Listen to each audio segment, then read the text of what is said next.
TikTok කියන්නේ ඔයත් මමත් හොඳටම දන්න වීඩියෝ ප්ලැට්ෆෝම් එකක්. ඉතින් මෙතනදී ගොඩක් අය වීඩියෝස් කරනවා ගර්ල්ස්ලා වෙන්න පුළුවන් එහෙම නැත්නම් බොයිලා වෙන්න පුළුවන්. මේ ඕනම කෙනෙක් ශ්‍රී ලංකාවේ තුන උනත් ගොඩක් හොඳට TikTok පාවිච්චි කරනවා කියලා අපිට බලා ගන්න පුළුවන්. ශ්‍රී ලංකාව තුළ TikTok ඩවුන්ලෝඩ් ප්‍රමාණය බලපුවහම. ඉතින් මෙතනදී ගොඩක් අය TikTok කරත් නැතත් TikTok app එක ගන්නවා. මොකද TikTok බලන්න ආස නිසා. ඉතින් මෙතනදී අපි හිතමු TikTok ඔයා normally save කරන්න. එහෙම නැත්නම් TikTok වීඩියෝ එක select කරන් ඉඳලා මේක උඩින් එන save video කියන option එක දුන්නාට පස්සේ මේක download වෙනවා වගේ gallery එකට. ඉතින් මෙතන සාමාන්‍ය ඔයාලා මේක download කරන ක්‍රමය. මෙතනදී මෙයාගේ watermark වදිනවා. මේ වගේ දේවල් ඔයාලට බලා ගන්න පුළුවන්. අපි අද කතා කරන්න යන්නේ කොහොමද watermark එකක් නැතිව ඔයා TikTok වීඩියෝ එකක් download කරන්නේ. එහෙම නැත්නම් මෙන්න මේ පේන watermark එක නැතිව කොහොමද ඔයා වීඩියෝ එක download කරන්නේ කියලා. ඉතින් අපි අද බලමු කොහොමද මේක කරන්නේ සහ මේක කොහොමද නැත්නම් මේකට මොන වෙබ් සර්විස් එකද අපිට අද පාවිච්චි කරන්න වෙන්නේ කියලා.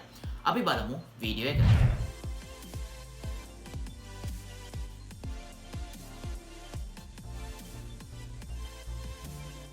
ඉතින් ඔයාලට බලන්න මේ පේන විදිහට snaptik.app කියන වෙබ්සයිට් එකට යන්න. ඉතින් මේ වෙබ්සයිට් එකට ගියපුවම මෙන්න මේ විදිහට තමයි පේන්නේ.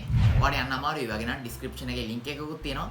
මෙතනින් උනත් ඔයාලට යන්න හැකියාව තියෙනවා. ඉතින් finally ඔයාලට බලන්න මෙන්න මේ වෙබ්සයිට් එක නැත්නම් මේ ඉන්ටර්ෆේස් එකට එන්න. ඉතින් මේකේ වම් පැත්තේ උඩින්ම තියෙනවා snaptik logo එක. ඊට පස්සේ තියෙනවා TikTok video download කියලා. ඊට පස්සේ පහලින් තියෙනවා without watermark fast all devices කියලා. ඉතින් මේක තමයි ගොඩක්ම වැදගත් වෙන්නේ. මොකද fast සහ හැම device එකකටම මේක compatible. එහෙම නැත්නම් මේක වැඩ කරනවා කියලා තමයි මෙයාලා මෙතනින් සඳහන් කරලා තියෙන්නේ. ඉතින් ඔයාලට පහලින් තියෙනවා පුංචි blank space එකක්. ඊට පස්සේ ඔයාලට තියෙනවා paste කියලා. ඊට එහා පැත්තෙන් ඔයාලට download button එකක් බලා ගන්න පුළුවන්. ඉතින් ඔයාලට TikTok ඔයාලට අවශ්‍ය වීඩියෝ එක ගන්න පුළුවන්. ඊට පස්සේ ඔයාලට පහලින් තියෙනවා share option එකක්. මෙතන දුන්නාට පස්සේ සුපුරුදු විදිහටම copy link කියන option එක බලා ගන්න පුළුවන්. ඉතින් link එක copy කරගෙන ඔයාලට පුළුවන් මෙන්න මේ website එකට එන්න. ඊට පස්සේ මෙතන දෙනවා paste TikTok link here කියලා. මෙන්න මෙතන පුළුවන් ඔයාගේ මෙන්න මේ TikTok link එක video link එක මෙතනට paste කරන්න. ඉතින් මෙහෙම paste කරාට පස්සේ ඔයාලට තියෙනවා කොළ පාටින් download කියලා button එකක්. මේක දෙන්න තියෙන්නේ. ඉතින් මෙහෙම දුන්නාට පස්සේ මේක ටික වෙලාවක් convert වෙනවා. ඊට පස්සේ ඔයාලට links දෙකක් දෙනවා.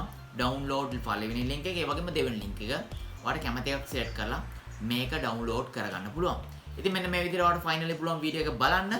මේකේ watermark එකක් නැතිව ඔයාලට මේ videos බලන්න හැකියාව තියෙනවා. සහ ඔයාලට අවශ්‍ය වල එහෙම නැත්නම් ඔයාගේ WhatsApp status වල, emo stories වල මේ වගේ ඕන තැනක ඔයාලට මේක publish කරන්නත් හැකියාව තියෙනවා. ඉතින් මට අද සරලවම explain කරන්න ඕනේ කොහොමද watermark එක නැතිව TikTok videos download කරන්න. මොකද ගොඩක් අය පාවිච්චි කරන app එකක්. එහෙම නැත්නම් ගොඩක් අය පාවිච්චි කරන platform එකක්. ඉතින් ඒක නිසා මෙන්න මේ විදිහට මම මේක ඔයාලට explain කරන්න බලාපොරොත්තු වෙන්නේ. ඉතින් ඔයාලට idea එකක් තියෙනවා නම් නැත්නම් මොනවාරි ප්‍රශ්න තියෙනවා නම් මේ දේම කරන තවත් වෙබ්සයිට් තියෙනවා නම් අනිවාර්යෙන් පහලින් කමෙන්ට් එකක් දාන්න. මොකද මට ඉස්සරහා වීඩියෝස් වලදී මේ දේවල් වැදගත් වෙනවා සහ මේ වීඩියෝ එක බලලා කමෙන්ට්ස් බලන එන අයටත් මේ දේවල් ගොඩක් වැදගත් වෙයි. ඔයා මගේ channel එකේ බලන පළවෙනි වීඩියෝ එක නම් නැත්නම් ඔයා තාමත් මම subscribe කරලා නැත්නම් ඔයාලා පුළුවන් පහලින් දෙන රතු පාටේ subscribe කියලා බටන් එකේ click කරලා මම දැන්ම subscribe කරන්න පුළුවන්. ඊට පස්සේ බෙල් එකකින් ක්ලික් කරොත් විතරයි මගේ වීඩියෝස් අප්ලෝඩ් කරවන notification එක එන්නේ. මේ තියෙන social media තවත් තාක්ෂණික ලෝකේ කරන ගොඩක් කරන් තවත් තාක්ෂණික වීඩියෝ කරන් අපි ඉක්මනටම හම්බෙමු.